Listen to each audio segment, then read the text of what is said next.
नमस्कार। उत्तर प्रदेश में क्या होने वाला है, क्या इसका आभास योगी आदित्यनाथ को हो गया है? क्या योगी जी को यह बता दिया गया है कि अब वो कितने दिनों तक लखनऊ में रहेंगे?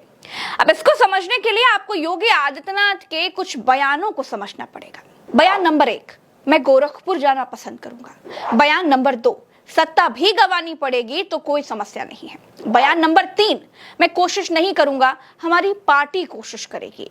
भाजपा का कोई भी सदस्य मुख्यमंत्री बन सकता है। दोस्तों, तीसरे बयान की आखिरी लाइन पर गौर कीजिए। बीते 8 साल में आपने कभी योगी आदित्यनाथ के मुंह से ये बात सुनी? नहीं सुनी। दोस्तों, 8 साल में पहली बार योगी आदित्यनाथ ने एक पॉडकास्ट दिया है। टाइमिंग पर गौर कीजिए। ये पॉडकास्ट कब हुआ? ये पॉडकास्ट तब हुआ जब मोदी जी नागपुर में संघ मुख्यालय जा रहे हैं। इस बातचीत में योगी आदित्यनाथ हार्ड हिंदुत्व की लाइन पर ही रहे। योगी ने कहा कि जो जिस भाषा में समझेगा उसे उसी भाषा में समझाएंगे।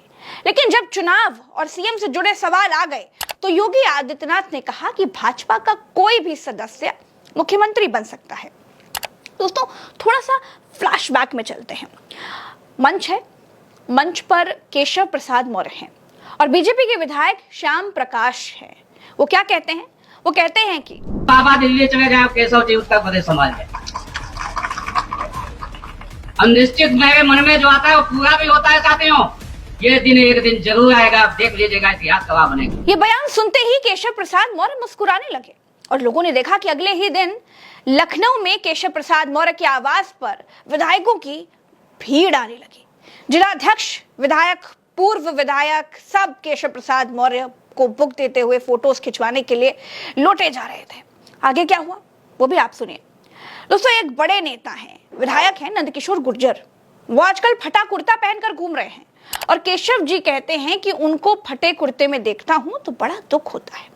दोस्तों, ये वही केशव प्रसाद मौर्य हैं जिन्होंने लोकसभा में बीजेपी को उत्तर प्रदेश में मिली हार के बाद मंच से कहा था कि संगठन सरकार से बड़ा है। इनके और योगी आदित्यनाथ जी के बीच की अदावत नई नहीं है। अब इसी बीच अखिलेश यादव ने अपने एक्स अकाउंट पर एक पोस्ट शेयर किया है। इस पोस्टर में सिर्फ मोदी जी की तस्वीर है। 8 साल में उत्तर प्रदेश को बदल देने का काम भी है, लेकिन इस पोस्टर से उत्तर प्रदेश के मुख्यमंत्री योगी आदित्यनाथ का चेहरा गायब है। जब चेहरा ही गायब हो गया है तो सवाल तो उठेंगे ही। अखिलेश यादव तो कह रहे हैं कि मुख्यमंत्री की विदाई का समय आ गया है। सोचिए, एक विधायक ये आरोप लगा रहे हो कि भ्रष्टाचार है, बेईमानी है। दूसरा विधायक और आगे जा रहा है, वो कह रहा है कि हमारे बाबा जी को अब जरूरत नहीं उत्तर प्रदेश की, उन्हें यहाँ से तो उत्तर प्रदेश से भेज देना चाहिए। तो सोचिए, विधायक ही ये बात कह रहे हैं। और एक विधायक का मैंने अभी वीडियो सुना है बस्ती के, वो कह रहे थे कि इतना भ्रष्टाचार पुलिस का कभी नहीं देखा जितना उन्हें देखने को मिल रहा है। लूट मची हुई सरकार में। सोचिए, तहसील थाने की लूट, जिससे आम जनता को तकलीफ और परेशानी है। इसलिए जो 8 साल का नारा दे रहे हैं, इनके सामने इतने सवाल हैं जिसका वो जवाब नहीं देना चाहते, तभी प्रेस के लोगों से बात ही नहीं करते हैं। मोदी मुस्लिम परिवारों को ईदी दे रहे हैं, ईद किट दे रहे हैं, लेकिन योगी अपनी लाइन पर ही हैं। एक तरफ वक्फ बोर्ड बिल पर मुस्लिमों में गुस्सा, दूसरी तरफ एक के बाद एक योगी आदित्यनाथ के इस तरह के बयान। क्या बीजेपी इसी को मैनेज करना चाह रही है? क्योंकि बीजेपी को नीतीश नायडू की नाराजगी भी दूर करनी है। दोस्तों, योगी अपनी मर्जी से फैसले लेते हैं, लेकिन आजकल वो बार बार जो कहते हैं वो कुछ और ही संकेत दे रहा है। इधर समाजवादी पार्टी के सांसद रामजी लाल सुमन के घर पर करनी सेना ने जो हमला किया, कहा जा रहा है कि दलित इससे बहुत नाराज हैं। दलितों की नाराजगी के चलते ही बीजेपी उत्तर प्रदेश में 33 सीटों पर समझ गई थी। कई दिनों से चर्चा है कि योगी आदित्यनाथ को हटाकर किसी दलित को कमान सौंपी जाएगी। तो योगी लॉबी ने फॉर्मूला लगा दिया है कि किसी दलित को प्रदेश अध्यक्ष बना दिया जाए। दरअसल दोस्तों, पूरी लड़ाई सिर्फ इसी बात की है कि मोदी के बाद कौन।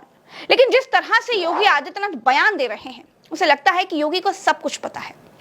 योगी के पास संघ और बीजेपी दोनों का मैसेज है और शायद इसीलिए वो दबाव बनाने के लिए इस तरह के बयान दे रहे हैं। चलते चलते एक बात और बता दूं दोस्तों, योगी आदित्यनाथ पर एक बायोपिक आ रही है, अजय। यानी यहाँ पर योगी आदित्यनाथ की कहानी सिनेमा के जरिए हर किसी तक पहुंचेगी। ये भी यूं ही नहीं होगा दोस्तों। बाकी तो आप समझदार हैं। चलते हैं, नमस्कार।